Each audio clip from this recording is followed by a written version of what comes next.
Hi everyone, welcome back to शॉनी classes again. कैसे हैं आप सब? आज आइए, फटाफट बज रहे हैं शाम के 5 और मैंने 4 बजे की क्लास की थी। जिन बच्चों ने नहीं देखी, बहुत बढ़िया टॉपिक मैंने डिस्कस किया था, तो वो वीडियो ज़रूर से ज़रूर देख लेंगे। ये दोबारा हमारी क्लास हो रही है, तो मेरी बंक नहीं हो रही है और आपकी भी नहीं होनी चाहिए। कोशिश तो यही है कि बेस्ट से बेस्ट आपका परफॉर्मेंस हो, आप बढ़िया रिजल्ट लेके आओ, अच्छा रहे आपका। पहला ही आप बेस्ट कर लोगे ना, तो आप नेक्स्ट में बहुत मेहनत करेंगे। और जब हम 89 पे पहुंचते हैं और एक पॉइंट से कम रहता था, तो मन में वो होता है कि नहीं, हमें करना है, तो हम एक मोटिवेशन के साथ करते हैं। और पहली परफॉर्मेंस अगर बेस्ट रहेगी तो सेकंड, थर्ड, फोर्थ तो अच्छी ही होने वाली है। इसीलिए कहती हूँ कि फर्स्ट सेमेस्टर में बहुत मेहनत करिए, बाकी के सेमेस्टर में फिर आप कर ले जाएंगे। मैं तो हूँ ही आपकी हेल्प करने के लिए। आइए बात करते हैं, आज पता है मैं क्या करवाने वाली हूँ। पहले तो बोला था कि क्लास करवाऊंगी, तो क्लास करवाया 4 बजे। अब मैं आपको बोल के रखा था कि आपको प्रश्न करवाऊंगी, तो प्रश्नों की बारी आ गई है। आप अपनी तैयारी में लगिए, हम अपनी स्ट्रैटेजी से चल रहे हैं कि कोर्स भी कंप्लीट हो गया है और आपको ये भी करवा रहे हैं, तो प्रश्न भी हो जाएंगे और वो भी चीज़ें हो जाएंगी। तो आप अपने रिवाइज की पूरी जो साइकिल है ना, उसको रिपीट करिए। फटाफट फटाफट रिवीजन करना शुरू से स्टार्ट के, जो नोट्स बनाए हैं, नोट्स परचेज किए हैं, जो भी किए हैं, बुक्स है आपके पास, कोई प्रॉब्लम नहीं है। आप अपनी बुक्स को पीछे से रिवीजन करना, हफ्ते भर पढ़िए, 2 दिन रिवीजन करिए, आपके लिए हेल्पफुल होगा। बेस्ट परफॉर्मेंस रहेगी, कार्य अच्छा होगा, नंबर अच्छा मिलेगा। राइटिंग पे वर्क करिए, फिर तो कोई बात ही नहीं। डीएलएड का कोई भी एग्जाम हमारे आराम से कर लेंगे। क्यों फ्रेंड्स, इतनी तैयारी तो कर ही ली, एग्जाम ही तो है, कौन बहुत। चलो आप बात करते हैं। आप जुड़े हैं शानी क्लास के साथ, लाइक शेयर सब्सक्राइब बिल्कुल ना भूलें। अगर आज पहली बार आ रहा है, प्लीज चैनल को सब्सक्राइब करिए, वीडियो को लाइक करिए, वीडियो में रहिए, देखिए, सुनिए, नए दोस्त बनाइए, सीखिए। कोई प्रॉब्लम होती है पूछिए मुझसे कमेंट बॉक्स में, मुझे मेल करिए। और ज़्यादा दिक्कत हो रही है तो मैं आपसे कांटेक्ट, लाइव क्लास में आती हूँ, मुझसे कांटेक्ट करिए। डाउट क्लास करने वाली, उसमें पूछिए, बहुत कुछ आपको जानने को मिलेगा, सीखने को मिलेगा, आपका बढ़िया एग्जाम भी होगा, हेल्प होगी। टेलीग्राम को ज्वाइन करेंगे तो टीचिंग से रिलेटेड पीडीएफ और जो प्रश्न हो रहे हैं वो पीडीएफ आपको मिल जाएंगे। तो ये पीडीएफ मैं आपको हर एक दिन की क्लास होने के बाद आपको जो प्रश्न वाले पीडीएफ है वो सारे शेयर कर दूंगी। चलिए फिर आज देखते हैं प्रश्न किसका है। सोशल साइंस का टॉपिक तो आप देख ही लिए हैं। तो सोशल साइंस में आप लोगों को बहुत सारी चीज़ें याद करने में प्रॉब्लम हो रही थी, जो आपने मुझसे बहुत बार बोला था।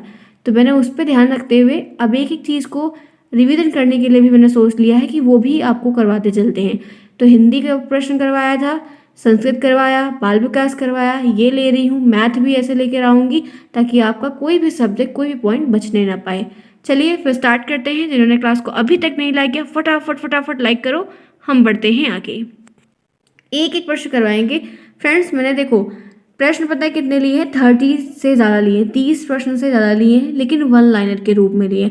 अब आपको सारे प्रश्न फ्रेंड्स ऑप्शन वाले नहीं बनते हैं, इसीलिए आपको ये जो प्रश्न है नोट डाउन करने होंगे। पीडीएफ आपको मिल जाएगा, यहाँ से भी देख के कर सकते हैं। आपको रिविजन करना है, आपकी एक क्लास और दूसरी क्लास पेपर की होगी, ठीक है। आइए देखते हैं। पहली बात, यहाँ पर पहला प्रश्न क्या है, विश्व में महाद्वीपों की कुल संख्या कितनी है। तो फ्रेंड्स अभी रिसेंट का हाल ही में मैंने डिस्कस किया था, भूल नहीं सकते हैं आप इतना, बहुत ही रिसेंट में बताया है कि विश्व में महाद्वीपों की, यूनिवर्स में कितने महाद्वीप हैं, हाउ मेनी कॉन्टिनेंट। आपको पता है कि इनकी संख्या 7 है। प्लीज़ मत भूलिएगा, लिखने को आ सकता है, बहुविकल्प में आ सकता है। क्षेत्रफल की दृष्टि से, मतलब एरिया, कितना ज़्यादा हमारे पास लैंड है, किस कॉन्टिनेंट के पास धरती है। तो क्षेत्रफल की दृष्टि से विश्व का सबसे बड़ा महाद्वीप, सबसे बड़ा कॉन्टिनेंट कौन सा है। तो आपको पता है फ्रेंड्स, हम लकी हैं कि हम एशिया में रहते हैं, और हम एशिया में रहते हैं और एशिया ही हमारा बड़ा है। तो एशिया में जैसे चीन आ जाएगा, ठीक है, और रशिया आ जाएगा, ऐसे बहुत चीज़ें आ जाएंगी। तो आप देख सकते हो कि क्षेत्रफल की दृष्टि से अगर हम बात करते हैं कि कौन सा कॉन्टिनेंट सबसे बड़ा है, तो वो हमारा एशिया है, जहाँ पर हम रहते हैं। और अगर बात करते हैं कि एशिया में अगर कौन बड़ा है, तो वो रूस है, क्योंकि रूस के पास एरिया जो है वो बहुत ज़्यादा है। लोग तो रशिया में रहने वाले बड़े कम हैं, जनसंख्या कहोगे तो बहुत कम है, ठीक है, इतनी जनसंख्या नहीं है, जनसंख्या ज़्यादा चाइना में है। फिर लेकिन अगर हम एरिया की बात करते हैं, धरती की बात करते हैं, तो वो हमारे रूस के पास है, ठीक है, रूस के पास है। तो ये आपको बताया, उससे संबंधित कुछ बातें भी बताई। तीसरा देखिए क्या है, क्षेत्रफल की दृष्टि से सबसे छोटा महाद्वीप कौन सा, छोटू सा कौन सा है, तो छोटू सा है ऑस्ट्रेलिया। कहाँ आपको ध्यान आ रहा है, ऑस्ट्रेलिया। मैप्स को भी थोड़ा सा देखिएगा, एग्जाम अभी से देख लीजिए, जाने से पहले भी देखिएगा। मैं एक दिन मैप भी डिस्कस करूंगी कि कौन सा राज्य वगैरह कहाँ पर है, उससे भी कुछ प्रश्न बनते हैं, तो कहीं वो सेक्शन न छूट जाए, तो मैप को भी थोड़ा सा ध्यान रखिएगा। किस महाद्वीप को प्रायद्वीप महाद्वीप के नाम से, ऐसा कौन सा एक महाद्वीप है जिसको प्रायद्वीप महाद्वीप के नाम से जाना जाता है? तो वो पता है कौन सा? यूरोप। कौन सा? यूरोप है, ध्यान रखना। कुछ कुछ चीज़ें हैं जो बहुविकल्पी में आपको बनेंगी, मैंने सिर्फ डायरेक्ट ऑप्शन ले लिया। ये सब आपको 1 नंबर वाले में, आपको अतिलघु उत्तरी में भी देखने को मिल सकता है और ऑब्जेक्टिव में भी।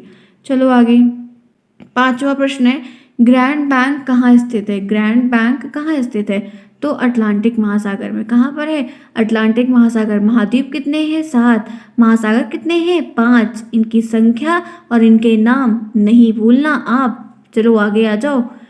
6 है, काला सागर ब्लैक सी किस देश में है? काला सागर ब्लैक सी किस देश में है? तो ये है रूस में। रूस का मतलब एशिया में, मतलब कि हमारे कॉन्टिनेंट में ही है, ठीक है, जहाँ पर हम भी रहते हैं। तो काला सागर कहाँ है? रूस में है। आगे बढ़िए, विश्व में सबसे बड़ी खाड़ी कौन सी है? खाड़ी सबसे बड़ी पूरे विश्व में, होल यूनिवर्स में सबसे बड़ी खाड़ी, तो वो है मैक्सिको की खाड़ी। ये बहुविकल्पी का इंपॉर्टेंट प्रश्न है जो बहुत बार आया है, आपके साथ भी आ सकता है, ध्यान रखिएगा। आगे बढ़ते हैं 8th पॉइंट, सबसे छोटा महासागर कौन सा है? सबसे छोटू मिनी मिनी महासागर कौन सा है? तो वो है आर्कटिक महासागर। कौन सा है? आर्कटिक महासागर। कैसा है? भूलिएगा नहीं कोई भी लोग, इंपॉर्टेंट है सारी बातें जितनी आपसे यहाँ पर बताई जा रही है। नेक्स्ट देखिए, सबसे लवणी सागर कौन सा है? लवण का मतलब क्या है? वो नमक, सबसे ज़्यादा नमक किस सागर में? तो वह है मृत सागर। किस में है? मृत सागर में है। इसको मृत सागर कहा जाता है क्योंकि ये इसके में ज़्यादा मात्रा में नमक पाए जाते हैं, ठीक है। सबसे लवणी एकदम सॉल्टी सागर, एकदम खारा पानी है, उसमें एकदम खराब नमक है। खराब नमक जो हम लोग खाते हैं वो प्योरीफाई करके उसमें केमिकल को ऐड करके लाया है, डायरेक्ट आप देखोगे तो कभी खा ही नहीं सकते हो, ठीक है। तो वो सबसे लवण वाला जो सागर है, जैसे नमक ही नमक है, वो है मृत सागर।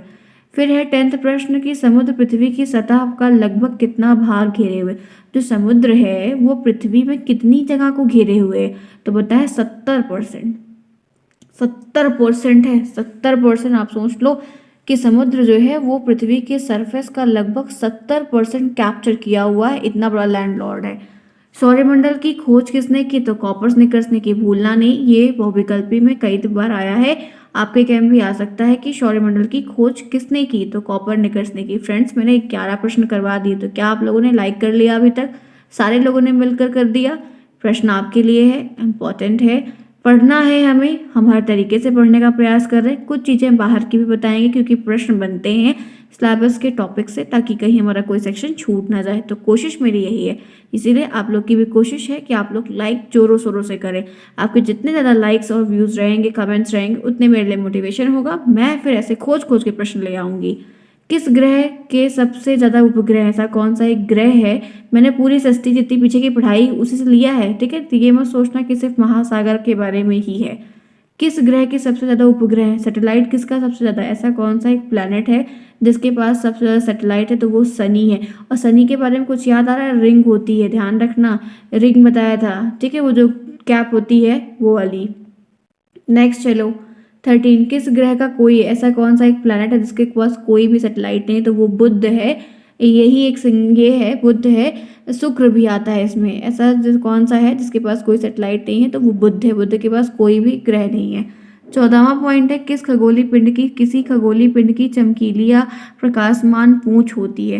मैंने आपको बोला था कि एक ऐसा खगोलीय पिंड होता है जो चमकता रहता है और प्रकाशमान पूंछ क्यों कहला रहा है? क्योंकि धूमकेतु जो होता है हम उसको पुच्छल तारा भी कहते हैं, इसी वजह से ये प्रकाशमान पूंछ के नाम से, क्योंकि जब ये गिरता है तो पहले से कुछ बड़ा सा रहता है फिर पतला सा हो जाता है, जिसकी वजह से इसको ये धूमकेतु है और प्रकाशमान पूंछ के नाम से कहा गया है, ठीक है।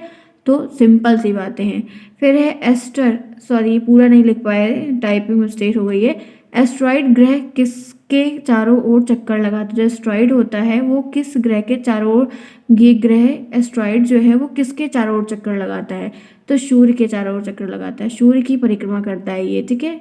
चलो आगे आ जाओ। एस्ट्रॉइड ग्रह कौन सा खगोलीय पिंड सौरमंडल का केंद्र? ऐसा कौन सा एक खगोलीय पिंड है? खगोलीय पिंड को इंग्लिश में कहते हैं सेलेस्टियल बॉडी। ऐसी कौन सी सेलेस्टियल बॉडी है जो सौरमंडल का केंद्र बनी हुई, सेंटर बनी हुई, कि मैं ही राजा हूँ? तो वो है सूर्य।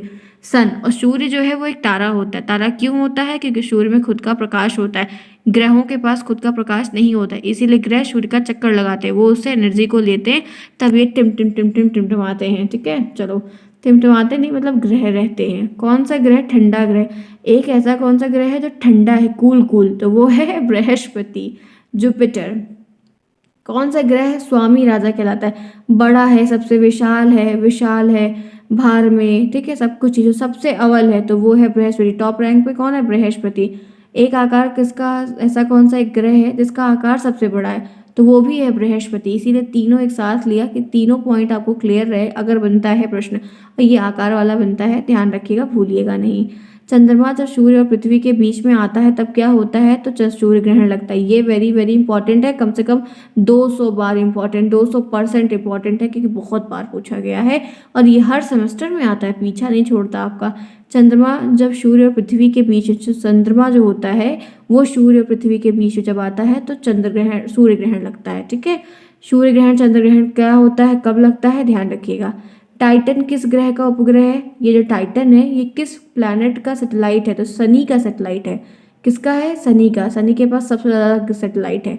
पृथ्वी से तारों की दूरी मापने की इकाई को क्या कहते हैं? जब हम अर्थ पर हैं और वहाँ से तारों की दूरी को माप रहे हैं उसको प्रकाश वर्ष कहते हैं। फ्रेंड्स, नहीं भूलिएगा, बहुविकल्पी प्रश्न है, आपको प्रश्न बन जाएगा, 100% बन जाएगा। पिछले सालों के जो प्रश्न हैं उनको आप ज़रूर मैच करिएगा, तो आपको इसमें से बहुत सारे प्रश्न मिलेंगे जो कि वन लाइनर में, मतलब अतिलक उत्तरी में और बहुविकल्पी में पूछे गए हैं।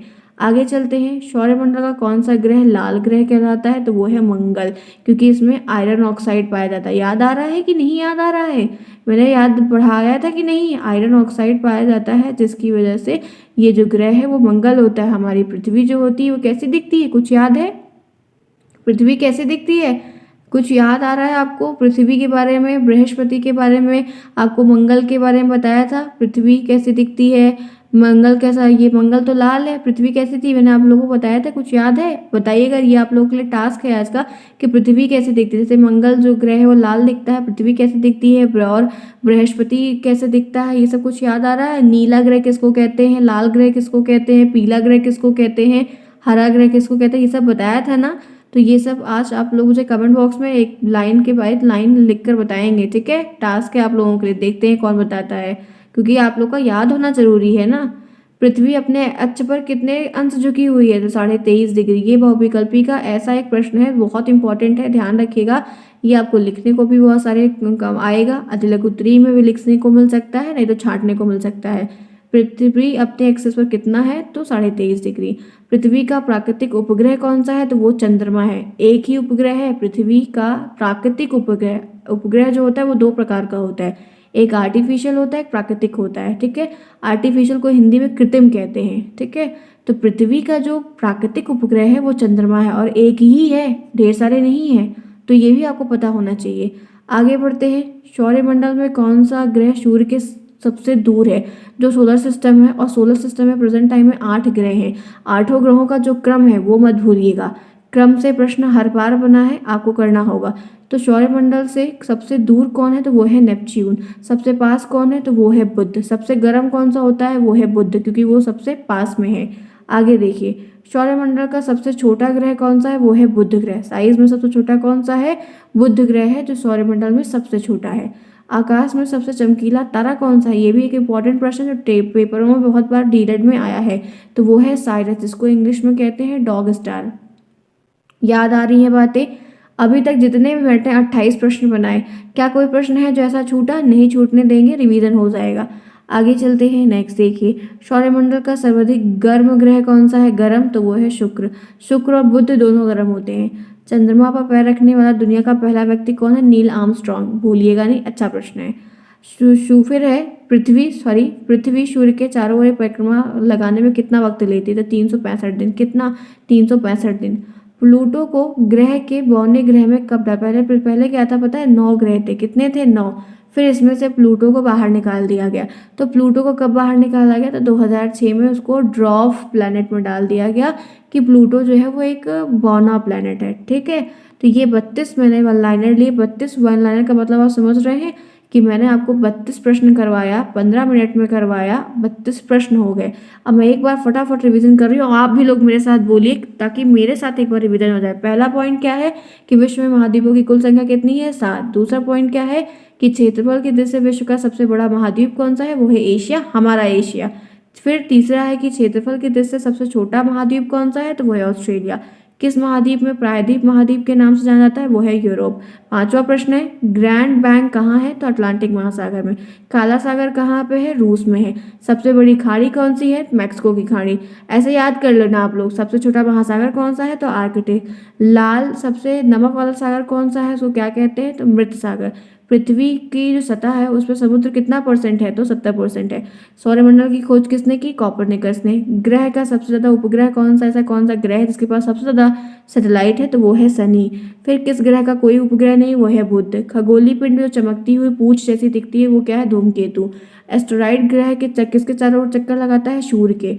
खगोलीय पिंड सौरमंडल का जो केंद्र बना है वो है सूर्य। ठंडा ग्रह बृहस्पति को कहते हैं। स्वामी राजा ग्रह किसको कहते हैं? बृहस्पति को। आकार में सबसे बड़ा कौन है? बृहस्पति है। उसके बाद सूर्य और पृथ्वी के बीच जब जब चंद्रमा सूर्य पृथ्वी के बीच में आता है तो क्या होता है? सूर्य ग्रहण लगता है। टाइटन किस ग्रह का उपग्रह है? शनि का है। पृथ्वी से तारों की दूरी मापने की इकाई क्या होती है? प्रकाश वर्ष होती है। 23वां प्रश्न है सौरमंडल का कौन सा ग्रह लाल ग्रह है? तो मंगल ग्रह। पृथ्वी अपने एक्सिस से कितना झुकी हुई है? 23.5 डिग्री। पृथ्वी का प्राकृतिक उपग्रह कौन सा है? चंद्रमा है। सौरमंडल में कौन सा ग्रह सूर्य से सर्वाधिक दूरी पर है? नेपच्यून है। सौरमंडल का सबसे छोटा ग्रह कौन सा है? बुध ग्रह। आकाश में सबसे चमकीला तारा कौन सा है? तो साइरस, जिसको डॉग स्टार कहते हैं। सौरमंडल का सर्वाधिक गर्म ग्रह कौन सा है? शुक्र है। चंद्रमा पर पहली बार जाने वाला व्यक्ति नील आर्मस्ट्रांग है। पृथ्वी सूर्य के चारों ओर परिक्रमा लगाने में कितना समय लेती है? 365 दिन। प्लूटो को बौने ग्रह में कब डाला गया? 2006 में। 32 प्रश्न मैंने लेकर आई थी आज और 32 प्रश्न मैंने करवाया। कैसी रही क्लास आप सभी मुझे बताएंगे। कोई दिक्कत होती है तो मुझसे पूछिए, कमेंट बॉक्स करिए। प्रश्न ऐसे ही आपको मिलेंगे, जो टास्क दिया गया है वो करिएगा। ऐसे पढ़ते रहिए, रिवीजन करते रहिए। पेपर से संबंधित या कोई भी चीज़ें होती है तो जो भी अपडेट रहेगी, न्यूज़ रहेगी, उसके लिए टेलीग्राम ज्वाइन करिए। लिंक आपको हर एक वीडियो के कमेंट बॉक्स में मिलेगा। आपको वहाँ पर सारी PDF फाइल और ये क्वेश्चन के PDF वहाँ पर मिल जाएंगे। परेशान नहीं होना है। बस ये है कि लॉयल्टी के साथ और एकदम मेहनत जोर लगा के आपको प्रिपरेशन करनी है कि टॉपिक कहीं छूट ना जाए और हम अच्छा करें, बहुत बढ़िया करें और सारे बच्चे अच्छे नंबर लेकर आए। मिलते हैं नेक्स्ट में, तब तक के लिए take care, bye bye, see you soon.